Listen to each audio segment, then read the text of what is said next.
किसान भाई नमस्कार। JPSJ किसान यूट्यूब चैनल पर सभी किसान भाइयों का हार्दिक स्वागत है। वीडियो में आपको ये जो दिखाई दे रहा है गाजर घास, अमूमन ये पूरे देश में हर जगह पाया जाता है। सभी किसान भाई इसको जानते हैं, जानते ही नहीं बल्कि ये सभी किसान भाइयों का, सभी काश्तकारों का सरदर्द बना हुआ है।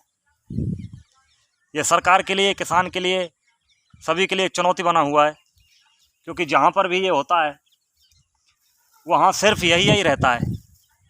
इसके अलावा फसल उत्पादन बिल्कुल भी इसके सामने फेल हो जाता है।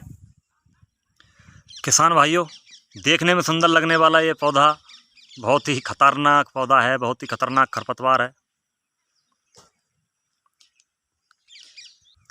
क्योंकि जैसे ही किसान इसके संपर्क में आता है तो इसके ये दिखाई देने वाले ये फूल, अगर इन फूलों के परागकण नाक के अंदर चले जाते हैं तो इनसे अस्थमा, दमा तथा सांस की बीमारी होने का खतरा रहता है।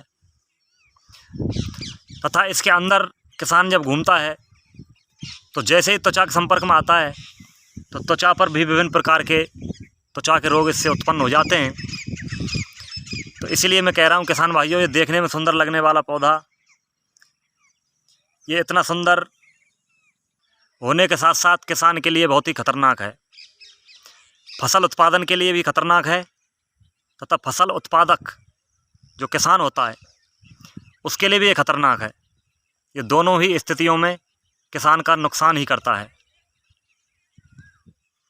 किसान भाइयों, अगर समय रहते इसका नियंत्रण नहीं किया गया, इसका उपाय नहीं किया गया तो ये आने वाले समय में बहुत ही परेशानी का सबब बनेगा।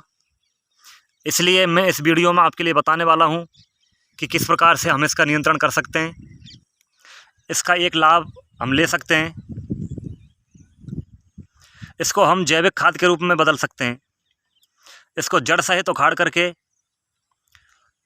और नमी वाली जगह पर इसको डाल दिया जाता है और उस स्थान पर पानी डाल करके और उसको अच्छी तरह सड़ाया जाता है तथा सड़ने के बाद इसका जैविक खाद बहुत ही अच्छा, नाइट्रोजन का उसमें भरपूर मात्रा रहती है, उसका हम उपयोग कर सकते हैं।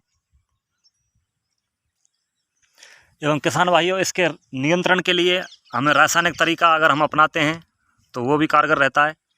वैसे रासायनिक तरीका के अलावा इसका हम जैविक तथा यांत्रिक तरीका अपनाते हैं तो वो बहुत ही अच्छा रहता है।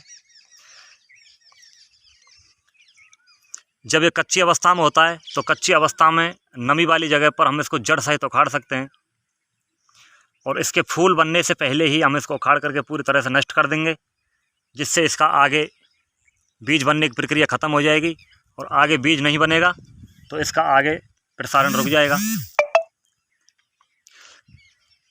किसान भाइयों, अगर इसका बीज बनता है तो एक बीज में इतनी क्षमता होती है, लगभग 15,000 बीज, 15,000 पौधे उत्पन्न करने की उसके अंदर क्षमता रहती है। तो अगर हमें इसका यांत्रिक तरीके से या जैविक तरीके से नियंत्रण करना है तो बीज बनने से पहले ही, फूल बनने से पहले ही हम इसका नियंत्रण करेंगे। और अगर हम उस स्थिति में इसका नियंत्रण नहीं कर सकते हैं, अगर हमें रासायनिक विधि से ही इसका नियंत्रण करना है तो उसके लिए हमें ग्लाइफोसेट नामक दवा एक आती है, उसकी 1 किलो मात्रा लेकर के और 1 किलो मात्रा को 700 लीटर पानी में घोलकर तब हम उसका स्प्रे अच्छी प्रकार से स्प्रे करेंगे और इसको अच्छी प्रकार से नहला देंगे, जिससे उस दवा से आसानी के साथ डिस्ट्रॉय हो जाएगा, आसानी के साथ नष्ट हो जाएगा और हम इसका नियंत्रण कर सकते हैं।